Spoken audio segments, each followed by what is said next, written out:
Bueno, el tema que me tocó a mí es el ambiente como determinante de la salud de la población, el desarrollo sostenible y salud ambiental y los riesgos que tiene el ambiente para la salud humana en el ámbito doméstico, laboral y escolar. Bueno, para entrar un poquito en el tema, creí conveniente definir lo que es el medio ambiente,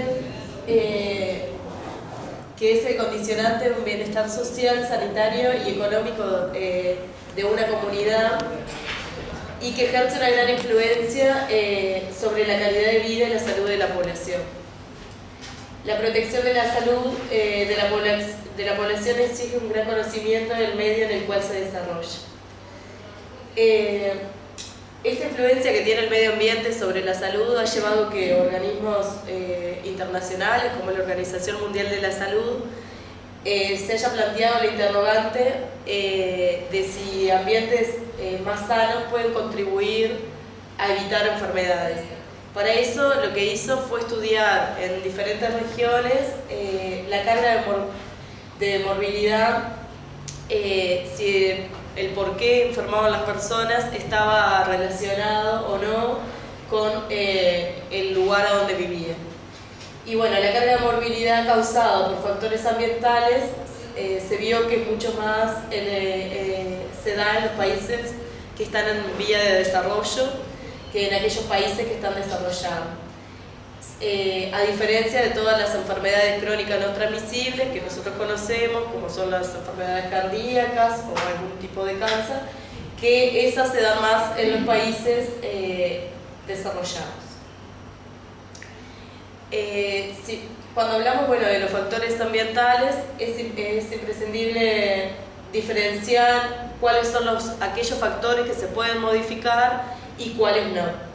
Cuando hablamos de aquellos que se pueden modificar, son todos aquellos factores que nosotros, a través de políticas, a través de medidas de prevención y de salud pública disponibles, los podemos cambiar.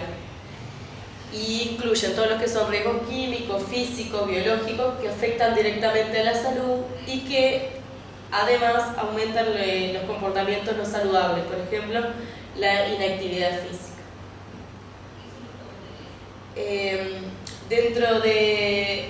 Para el análisis de estos factores, la sanidad ambiental es quien tiene el estudio de estos factores y la sanidad ambiental es la disciplina que estudia cómo inciden estos factores en la salud humana. Y está dirigida en primer lugar en la acción conservadora de la pureza del aire, el agua, el suelo, así como de los alimentos, y en segundo lugar hacia una acción reductora o supresora de residuos o vectores contaminantes de aquellos. Siempre que hablamos de salud ambiental y sanidad ambiental crea una confusión cuando leemos también, porque si bien las dos buscan el mismo fin, hay una diferencia entre ellas, que la salud ambiental valora los efectos del ambiente sobre la salud humana y la sanidad ambiental es la que fija las competencias. Cuando hablamos de los problemas ambientales, muchas veces tenemos que reflexionar que la mayoría de ellos se relacionan a la escasez o el exceso de algunas cosas. Cuando hablamos de eso, de la escasez, por ejemplo, es la escasez que hay hoy en día de todos aquellos recursos que necesita el ser humano para vivir saludablemente, ¿no? Como puede ser el aire, el agua pura, bosque saludable, vivienda segura y cómoda y condiciones laborales seguras. Y cuando hablamos del exceso es que cada vez estamos rodeados de contaminantes tóxicos que nos genera el hombre y de basura, de productos químicos tóxicos y de comida chatarra. Acá si bien hay lo que debemos de reflexionar es que cada vez tenemos menos recursos, pero somos cada vez más personas, ¿no?, habitando en todo el continente, pero el problema no radica en la cantidad de personas, sino obviamente en cómo estas personas, o como todos, usamos los recursos. Cada vez que, por ejemplo, un grupo de personas o de comunidades malgasta un recurso, ya sea por ejemplo que tala un bosque para la deforestación, lo que se hace es le está robando tanto al resto de la comunidad como a las generaciones futuras ese recurso. Y bueno, entre otro tema acá cuando hablamos de la escasez y la abundancia, de tratar el tema de las grandes empresas, ¿no? Hoy en día hay muchas grandes empresas que hacen que estos recursos sean escasos, ¿tá? Y por ejemplo, que convencen a la gente de que con el tema de que se le va a dar trabajo en ciertas comunidades, van en grandes empresas, se instalan, ¿no? Y hacen uso y desuso de esos recursos. Y muchas veces cuando esos recursos se terminan, la empresa se va y la gente queda muchas de las veces más pobre de lo que estaba, ¿no? Entonces es un tema muy amplio que da para un debate y para profundizar mucho en el tema, pero bueno, básicamente los problemas de salud ambiental se presentan por estas dos causas, por la escasez o el exceso de algunas cosas. Cuando hablamos de salud ambiental, también para comprender a qué se dedica, se puede contextualizar usando como referencia el marco de los factores determinantes de la salud. Según este marco, hay una serie de factores determinantes estructurales de carácter social, económico, político y ambiental, y tecnológico y de biología humana, algunos relacionados entre sí y en importante interacción con el sistema de salud.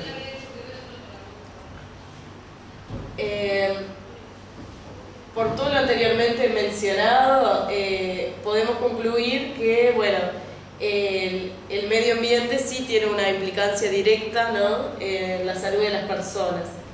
En un informe de la Organización Mundial de la Salud de Ginebra, publicado el 16 de junio último, señala que un 24% de la carga de morbilidad de las personas se debe a riesgos ambientales evitables. Ahí yo les coloco un link que está bien gráfico, son diferentes fotografías sacadas en todo el mundo, que está colgado en la página de la OMS, donde muestra diferentes ambientes que determinan la enfermedad de diferentes personas. Por ejemplo, hay un niño en una de ellas que mientras que los padres alimentan los camellos, el niño está al lado comiendo, al lado de un río, con basurales, ¿no? Entonces, como el ambiente, que muchas veces no lo tenemos en cuenta, es el determinante de muchas enfermedades. Ahí en ese link hay varias fotos y que están muy bueno de visualizarla y poder comprender esa implicancia del ambiente en la salud. Por otro lado, la carga de enfermedades causadas por 26 factores de riesgo, 5 de ellas se detectó en este informe que son ambientales y 6 ocupacionales. Y finalmente se estima que más del 36% de las enfermedades de los niños menores de 5 años se debe a la exposición a factores de riesgos ambientales que son prevenibles. La prevención de estos riesgos podría salvar cada año la vida de muchísimas personas, incluidos los 4 millones de niños que la Organización Mundial de la Salud dice que mueren al año provenientes de poblaciones más vulnerables. Ahí tenemos que el 24% de la carga de morbilidad mundial y el 23% de todos los fallecimientos se atribuyen a factores ambientales, y de las 102 enfermedades principales, los factores de riesgo ambientales contribuyen en 85 de estas categorías. Bueno, con todo lo que nos tenemos que... tanto los ministerios como quienes son los que crean las políticas públicas y sociales para abordar esta problemática, qué deberían de hacer, y bueno, que las estrategias de salud pública y preventiva que estudian la posibilidad de llevar a cabo las intervenciones sanitarias pueden ser muy importantes. Es muy difícil, muchas veces estos factores ambientales van siempre en contra a lo que la política sanitaria plantea, ¿no? Por ejemplo, en algunas investigaciones dicen que los niños, por ejemplo, que padecen de plombemia, generalmente obviamente se da en los países a donde todavía se usa plomo en la gasolina, ¿no? Entonces eso es una dificultad a nivel de cada país, porque por un lado tienen que cambiar algo que les cuesta muchísimo dinero, y por el otro poner en una balanza, ¿no?, de todos los niños que se enferman. Entonces muchas veces quienes idean las políticas de salud se encuentran como con esa controversia, ¿no? Entonces es muy difícil en el sentido de que todavía como que no se toma en cuenta que los factores ambientales son determinantes de la salud. Entonces hasta que no se acepte esa concepción, cuesta que se cambie. Para eso cada país, para lograr estas políticas, cuando hablamos de desarrollo sostenible, ya sea para una institución, un recurso, un proceso de desarrollo, comunidad, cuando se habla de que debe tener un desarrollo sostenible, es que debe de cubrir las necesidades de la población actual, pero sin dejar de pensar en las futuras generaciones. Exige para eso una integración de objetivos económicos, sociales y medioambientales de la sociedad con el fin de optimizar el bienestar humano actual sin comprometer el bienestar de las generaciones futuras.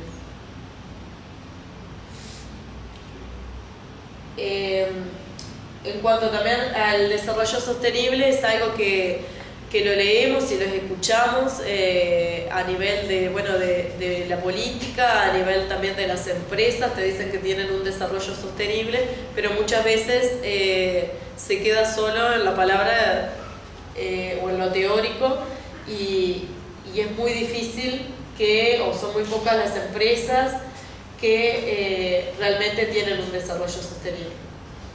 Porque, por ejemplo, un caso de una de las investigaciones que leí era en la cuenca de Ecuatoriana, que una empresa fue y habló con la población del lugar, le planteó que les iba a dar trabajo y condiciones, vivienda, etcétera, etcétera, y bueno, debían de talar todo un monte enorme que tenían. Bueno, la gente lo hizo por el trabajo, por la vivienda, y se quedó sin esos recursos, y a su vez surgieron nuevas enfermedades. Entonces, las empresas siempre te hablan de ese desarrollo sostenible, pero en la práctica después no lo llevan. Y bueno, los gobiernos también.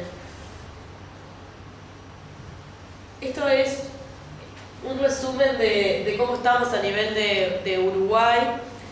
En nuestra Constitución hay diferentes artículos que se los voy a pasar medio rápido, pero en sí la mayoría habla de los derechos y los deberes de la población, tanto el derecho, por ejemplo, a que todo habitante de la República tiene derecho a gozar de una vivienda decorosa. La ley propenderá a seguir a la vivienda higiénica y económica, facilitando su adquisición, estimulando la inversión de capitales privados para ese fin. Después habla también de la protección del medio ambiente, que las personas deben de abstenerse a cualquier acto que cause depredación, destrucción o contaminación grave al medio ambiente. Y después tenemos en la reforma que se hizo en el año 2004 la ley del derecho al agua potable y el saneamiento, que son derechos fundamentales el contar en cada vivienda con agua potable y saneamiento. Ahí se las paso porque si no, no va a llevar mucho.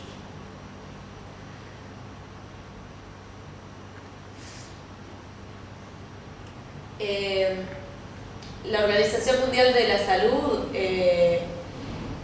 tiene como objetivo garantizar la sostenibilidad del medio ambiente y en su meta número 10 se propone que para el 2015 reducir a la mitad el porcentaje de personas que carecen de acceso sostenible al agua potable y a servicios básicos de saneamiento.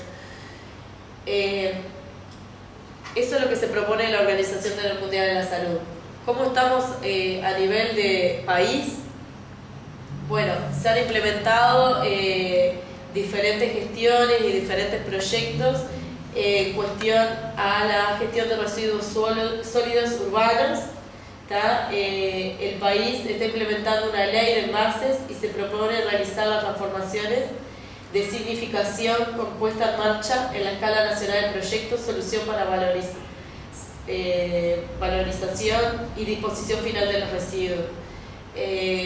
A nivel país, y no escapa a la realidad de otros países, el tema de los residuos sólidos es un problema y bueno, se está apuntando a que personas o grupos, ya sea a través de una organización civil o empresas que lo contratan, se dediquen al reciclado, ¿no? Y a la gestión de los residuos sólidos.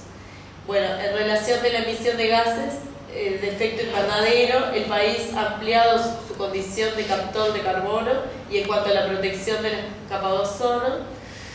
Y en materia de conservación de la biodiversidad in situ, hubo una expansión destacada en el Sistema Nacional de Áreas Protegidas, alcanzando la meta fijada. Y bueno, son componentes que hacen a poder mejorar el medio ambiente en el que vivimos. Por ejemplo, con respecto a la meta 10, Uruguay cuenta con agua potable de alta calidad en todo el territorio nacional, que no quiere decir que todavía no queden hogares que no tienen agua, y eso es una realidad que nosotros lo conocemos. Su disponibilidad por cañería en el interior de la vivienda es casi total, habiéndose reducido esta carencia a niveles mínimos, el 1.6 de las personas.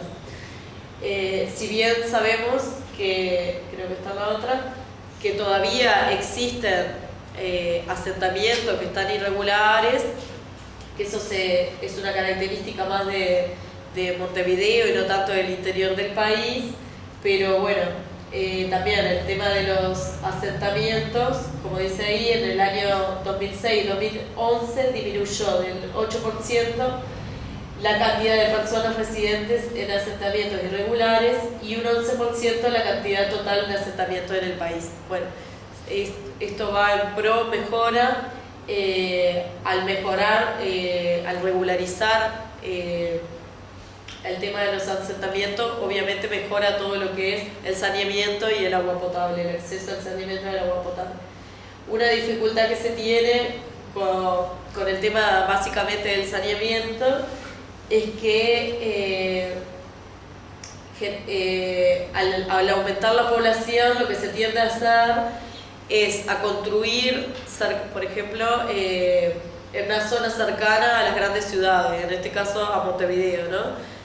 La gente tiende a construir cerca de donde trabaja y muchas veces son terrenos que son irregulares y ahí no cuentan con saneamiento. Entonces eso es toda una problemática, porque a nivel del Ministerio de Vivienda y de Ordenamiento Territorial como que nunca se logra que todas las personas tengan este servicio, porque siempre están surgiendo personas que se instalan en terrenos que en realidad no están regularizados.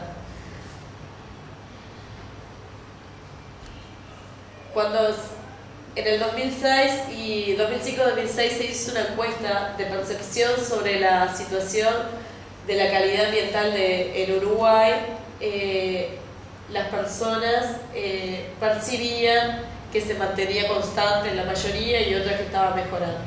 En el 2014 se volvió a hacer y el problema más grande que surge de la percepción de las personas es el tema del saneamiento, por eso que le decía, y me parece que la explicación va por ahí, porque cada vez se tiende a construir en lugares que no están regularizados. Después el segundo tema son los residuos domiciliarios, Y bueno, también la preocupación por contaminación de ríos y arroyos, la contaminación de agua, la recuperación de playas, cuidado de la flora autóctona y conservación de paisajes. A nivel país también han habido algunos conflictos ambientales, ¿tá? Y los que han sido los últimos, el plomo en La Teja, en el barrio de La Teja, en Montevideo, y otros barrios, la contaminación atmosférica, el tema del agua, que fue cuando se hizo el plebiscito, el conflicto por las plantas de celulosas, la forestación y la zojización, otro por residuos peligrosos, el conflicto también de la laguna Merín por el tema de las arroceras, la minería y agrotóxicos. O sea que Uruguay siempre está en debate, la población en ese sentido siempre es activa, cada vez que se quiere o quiere ingresar a alguna empresa, ¿no? Eso es positivo porque hace que la población, de cierto modo, tiene conocimiento que el ambiente es un determinante de la salud, pero a veces en la práctica, para estas cosas como que uno lo tiene en cuenta, pero después cuando cada uno actúa de manera individual, muchas veces eso no se tiene en cuenta. No sé hasta ahí si quieren hacer alguna pregunta, iba muy rápido. Bueno, hablando de los riesgos para la salud humana, se conoce desde hace mucho tiempo que tanto la contaminación y la degradación del medio ambiente y por lo tanto la utilización no sostenible de los recursos naturales tiene un impacto directo sobre la salud. Lo que es menos sabido es que también tiene un efecto directo sobre la subsistencia de los países pobres y las personas pobres. Cada vez parece más evidente que son los países pobres, con menos capacidad de adaptarse o mitigar a los efectos, los más castigados por estos cambios medioambientales. Si miramos las noticias o si leemos, siempre vemos que son los países en vía de desarrollo o los países más pobres los que cuando hay estas catástrofes ambientales son los que más lo sufren.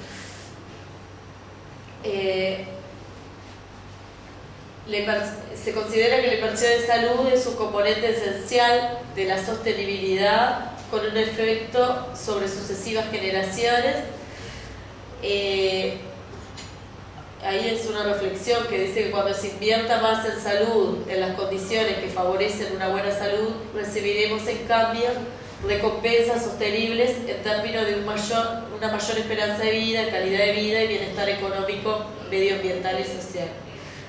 Se debe de poner la salud de las personas ante todo, ¿tá? Y pensar no solo en el hoy, sino también en el futuro de las generaciones que vendrán. Cuando hablamos de los efectos que causa el medio ambiente a la salud, podemos reflexionar que la pérdida de la biodiversidad, o cuando hablamos, podemos llamarla biodiversidad o el tejido de la vida, cuando se pierde esta biodiversidad causa una disminución en la variedad de las plantas, animales, haciendo que se rompa el equilibrio natural entre las plantas, animales y personas. La pérdida de la biodiversidad por la deforestación dio origen, por ejemplo, a nuevas enfermedades. También a nivel mundial, cuando se han hecho grandes deforestaciones, ya sea para usar los suelos para la agricultura o para que la comunidad también se instale en esos lugares, por ejemplo, a nivel de América del Norte, cuando se deforestaron grandes montes, lo que hizo fue que vinieran nuevas enfermedades, como la enfermedad de Lyme, que es una enfermedad que empezaron a ver más ratones, ¿no? Y eso trajo consigo a que la enfermedad de Lyme, que es una enfermedad que se transmite por un vector, que es la garrapata. Ahí va, eso no me salí. Entonces, esas nuevas enfermedades se dan por estos destrozos que muchas veces el ser humano hace, ¿no? Y que no lo vemos así. También cuando se destruye la biodiversidad, se pierde la medicina natural. Como todos sabemos, la mayoría de los medicamentos son hechos en base de plantas y flores, y bueno, al atacar la biodiversidad se va perdiendo la medicina natural, y se ha perdido en muchos casos la cultura, ¿no?, de los pueblos, ¿no?, de el curar a través de estas medicinas naturales. Y bueno, también una dieta saludable depende de la biodiversidad. Cuando hablamos de dieta saludable, que comprende, bueno, lo que es carne, cereales, etcétera, todo eso lo da la tierra, y muchas veces al romper esta biodiversidad, eso se va perdiendo. Las comunidades y el recurso de agua también dependen de la biodiversidad. Lo de la biodiversidad es más para que lo podamos entender como el tejido de la vida, porque muchas veces no se toma en cuenta esas pequeñas cosas, ¿no? Por ejemplo, nunca nos ponemos a pensar, por ejemplo, ahora con todo esto de las empresas que tenemos de Monte del Plata. Si recorremos, o capaz que ustedes están viajando más ahora para ese lado, para el litoral, ver los campos deforestados, y pensamos que son árboles solo lo que se cayó, pero bueno, ahí también hay otro tipo de naturaleza, y todo eso afecta al ambiente donde vivimos. Por ejemplo, el cambio climático es otra de las consecuencias ambientales que estamos padeciendo por el uso inadecuado o insostenible de algunos recursos. Cuando hablamos del cambio climático, es realmente un conjunto de problemas ambientales que incluye esto que le decía, la deforestación, la contaminación del agua, del aire y de la pérdida de la vida silvestre, que están causando cambios permanentes en el clima del planeta. También lo conocemos como el calentamiento global, que son las pequeñas variaciones tanto de temperatura, que aunque no son muy visibles, causan importantes cambios en el clima. El cambio climático, como casi todos los problemas de salud ambiental, es un producto de la utilización injusta, desigual e insostenible de los recursos naturales. Ahí es una foto de los portales. La mayoría de los portales se habla, y más por lo ocurrido en el 2013. Tuvimos grandes... A nivel nacional tuvimos grandes consecuencias por este cambio climático. Uruguay obviamente que no escapa a lo que es a nivel mundial. Y bueno, en Uruguay tenemos inundaciones, hemos tenido sequía,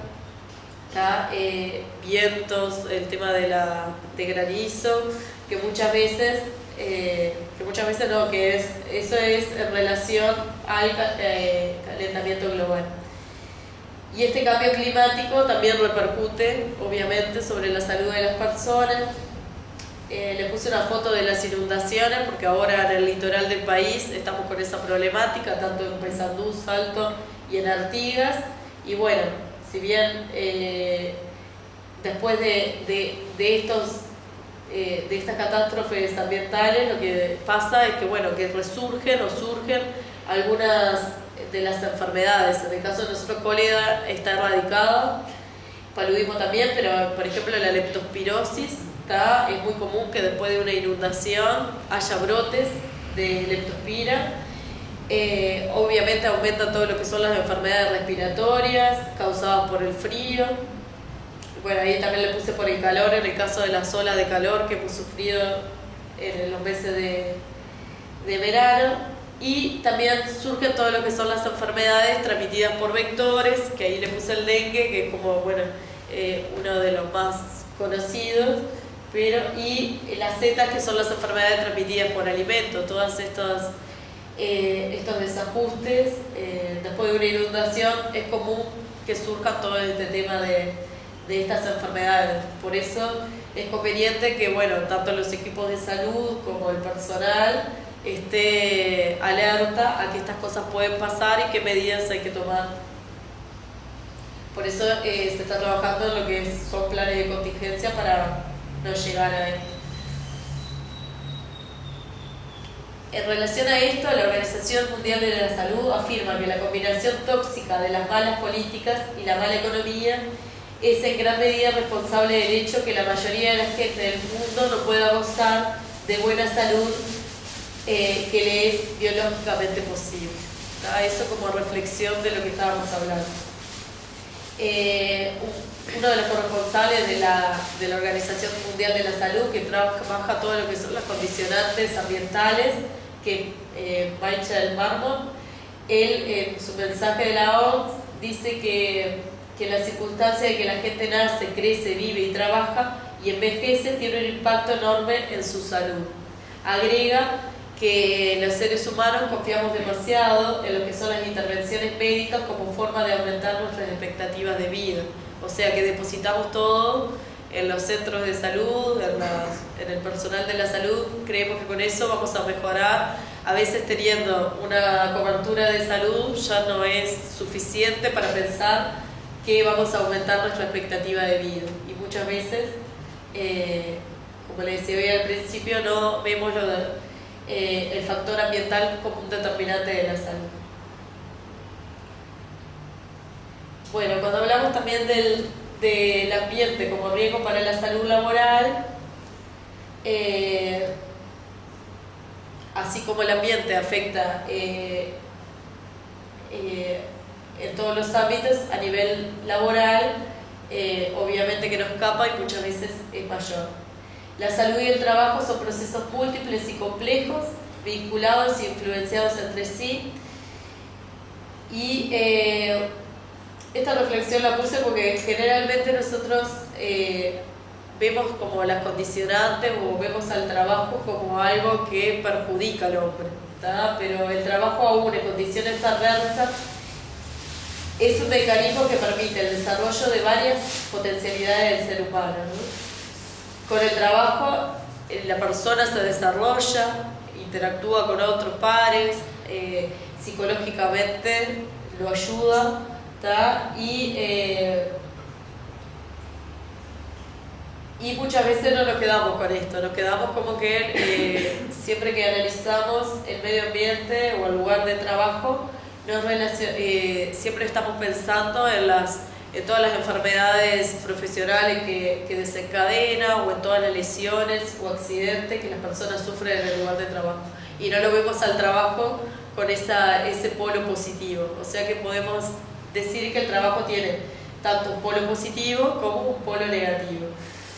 Las inadecuadas condiciones de trabajo repercuten en la salud y en el equilibrio del trabajador y en consecuencia su rendimiento se ven menoscabados, lo que hace necesaria la promoción de un trabajo adaptado al trabajador.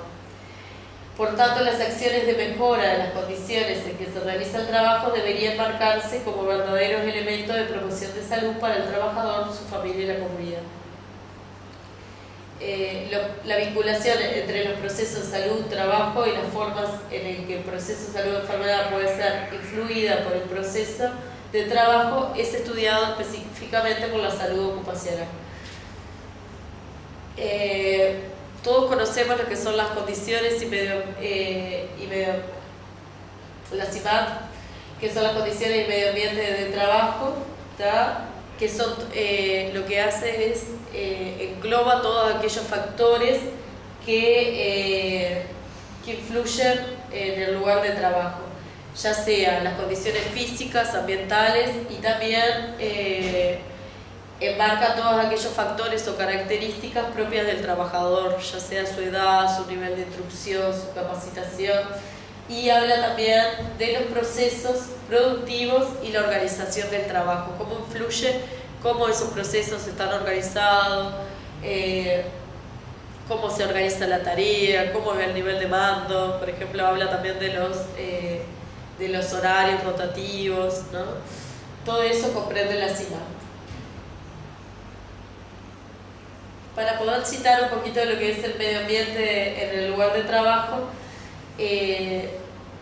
recurrí a la declaración de Alma Ata, que habla pone énfasis en la necesidad de proteger y promover la salud y la seguridad en el trabajo, con el fin de prevenir y controlar las amenazas en el ambiente de trabajo, además de promocionar la salud y la capacidad de trabajo de la fuerza laboral. Esta declaración, a su vez, pone en juego la importancia que tiene el trabajador en empoderarse de su salud, ¿no? Y de conocer el lugar a donde está trabajando y de esa manera poder modificar algunos de los factores en los que se encuentra en su ambiente de trabajo. Y también me gustó por el tema de la capacidad del trabajo como fuerza laboral. Para un país, la fuerza laboral hace a la economía, al desarrollo. Si nosotros tenemos personas enfermas o lesionadas, obviamente que la productividad baja, hay cambio tanto en la sociedad, en la familia, a nivel laboral. Entonces, es eso, la capacidad de fortalecer la fuerza laboral, que los trabajadores conozcan el lugar a donde desarrollan la tarea y puedan cambiar aquellos factores que le pueden provocar daño o que son factores de riesgo para su salud. Se estima que más del 58% de la población mundial gasta una tercera parte de su vida adulta en un trabajo o actividad, contribuyendo al desarrollo de sí mismo, de su familia y de la sociedad. En las mejores circunstancias, el trabajo proporciona ingresos para tener buenas condiciones de vida, además de tener un impacto positivo, social, psicológico y de salud física y bienestar.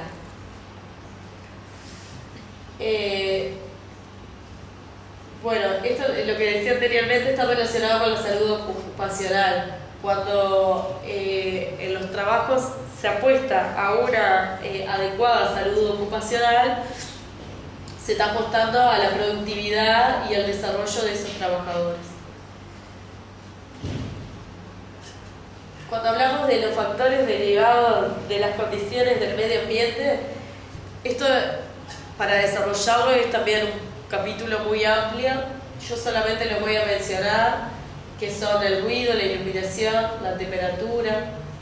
Cuando hablamos de la temperatura, si en el lugar de trabajo están expuestos al frío, el calor, al aire libre, las radiaciones, factores de riesgo provocados por agentes químicos como polvo, humo, neblinas, factores de riesgo provocados por agentes biológicos y factores derivados de la organización del trabajo. Ahí cuando hablamos de la organización del trabajo, tiene que ver con la organización de la tarea, lo que les decía hoy, los turnos. Esto es un capítulo aparte del tema de los factores de riesgo. Sí debemos de saber que, y creo que todos conocemos, que a nivel de cada país hay una legislación específica y cada uno de estos tiene estándares dependiendo del tipo de trabajo. Por ejemplo, el ruido, que es lo aceptable dependiendo de la tarea, la iluminación y así para cada uno.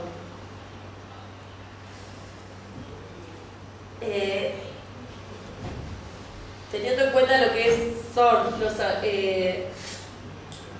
como vimos que el ambiente afecta la salud y bueno, también en el entorno laboral, la Organización Mundial de la Salud habla de lo que son ambientes laborales saludables, ¿tá? Que es todo aquel en el que el trabajador y los directivos colaboran en utilizar un proceso de mejora continua para proteger y promover la salud, la seguridad y bienestar de los trabajadores y la sustentabilidad del espacio de trabajo, considerando la siguiente, basado en las necesidades identificadas. Esa necesidad es la salud y la seguridad, que depende del entorno físico de trabajo. La salud y la seguridad y bienestar depende del entorno psicosocial de trabajo, incluyendo la organización de trabajo y la cultura del espacio laboral, los recursos personales de la salud en el espacio laboral y la forma de participar en la comunidad para mejorar la salud de los trabajadores, su familia y miembros de la comunidad.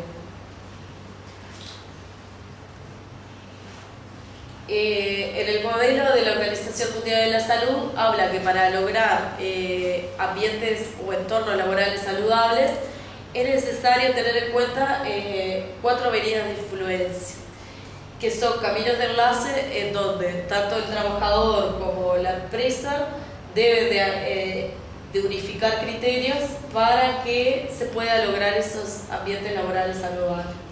Y bueno, esos 4 caminos son el ambiente físico de trabajo, que ahí engloba todo lo que son, lo que decíamos hoy, la iluminación, el ruido, etc. El entorno psicosocial del trabajo, que ahí engloba todo lo que es, por ejemplo, si hay un ambiente tranquilo, si no, cómo se da, si la persona sabe, realmente tiene claro cuál es su tarea, si tiene supervisión, etc. Los recursos personales en salud, en el espacio de trabajo y la participación de la empresa en la comunidad. Esas 4 son las avenidas de influencia que están basadas en las necesidades anteriormente identificadas. Y bueno, lo que dice el modelo de la OMS es que si la empresa o la institución, en coordinación con los trabajadores, aborda cada uno de estos caminos o avenidas de influencia, es la única manera de llegar a ambientes laborales saludables.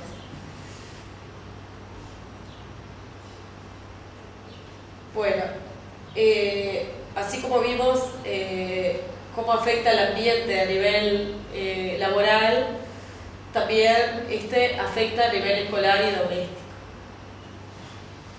Bueno, como el ambiente escolar junto con el doméstico constituyen los hábitats donde los niños crecen, aprenden, juegan y conviven. La Organización Mundial de la Salud tiene un proyecto que es Preparando el Futuro de la Vida, ambientes saludables para los niños, que pone especial énfasis en lograr ambientes sanos y seguros para los niños.